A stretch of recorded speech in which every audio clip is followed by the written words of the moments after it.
தீர்மானித்த போது தயவு வருகிறது.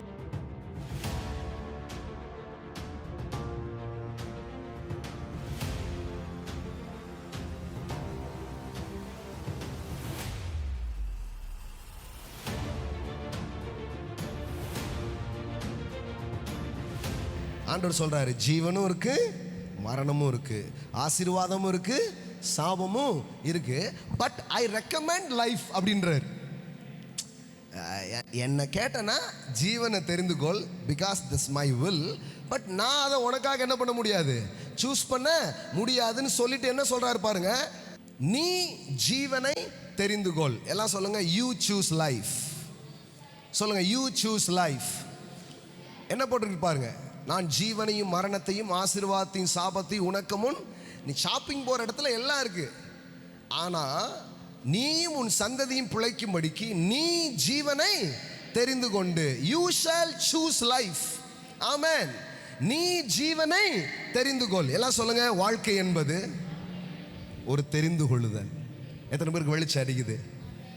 எல்லாம் சொல்லுங்க, இந்த வருஷம் நான் தீர்மானிக்க போகிறேன் என் கப்பல் எந்த துறைமுகத்துக்கு போகணுன்றத நான் தீர்மானிக்க போகிறேன். உங்கள் மினிஸ்ட்ரி, ஆமென், உங்களுடைய செல்வாக்கு, உங்கள் அனாயிண்டிங்ஸ், ஆமென், என்ன வேணும் தீர்மானிக்கணும்.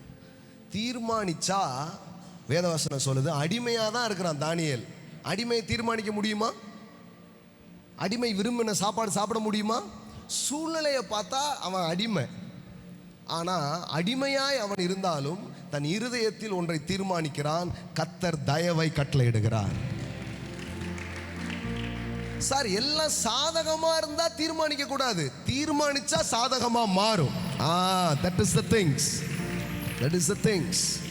திருநெல்வேலிக்குள்ள வந்து இந்த சுவிசேஷத்தை சொல்லி, இந்த வார்த்தையை சொல்லி, இப்படிலாம் ஒன்றும் பண்ண முடியாதுன்னு என்று எத்தனையோ பேர் சொன்னாங்க. ஆனால் நான் தீர்மானித்தேன், தேவன் எனக்கு தயவை தருவார். என்ன வந்தால் நான் நின்று இதை செய்ய போறேன், கர்த்தர் எனக்கு உதவுவார். பாருங்க, நீங்க தீர்மானித்து நிற்கும் போது கடவுள் உங்க கூட நிற்பார். ஆமென். சில பேர் நிற்காம போகலாம், சில பேர் வருவாங்க, சில பேர் போவாங்க, ஆனால் அவர் எப்பவுமே உங்க கூட இருப்பார். ஏன்னா உங்களை அழைத்தவர் உண்மை உள்ளவராய் அவர் இருக்கிறார். ஆமென். எல்லாம் சொல்லுங்க, decision. Amen. It's a key. ஆமென். ஹல்லேலூயா. அப்போ தீர்மானித்த போது தயவு வருகிறது. நீங்க முடிவு பண்ற வரைக்கும் உதவி எங்க இருந்து வரும்னே தெரியாது. எல்லாம் சொல்லுங்க, தீர்மானிக்கிறவர்களுக்கு தேவன் தயவு பண்ணுகிறார். நீங்க கண்ட ஆளையை பார்க்கணுன்ற அவசியம் இல்லை. கர்த்தர், நான் முடிவெடுத்தால் எனக்கு உதவுகிற கர்த்தர் ஒருவர் இருக்கிறார். சொல்லுங்க, நான் முடிவெடுத்தால் எனக்கு தயவு செய்கிற ஒரு தேவன் ஒருவர் இருக்கிறார். அடிமை தேசத்தில் அடிமை வாழ்க்கை நடத்தும் பொழுதும் தானியேல் தீர்மானம் பண்ணுகிறான், தேவன் தயவு கிடைக்க பண்ணுகிறார். ஆமென்.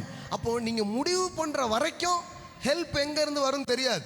நம்ம என்ன சொல்றோம், ஹெல்ப் ஏதாவது சப்போர்ட்டர்ஸ் வந்தா ஏதாவது செய்யலான்னு இருக்கிறோம். சப்போர்ட்டா பழம் கூட வராது.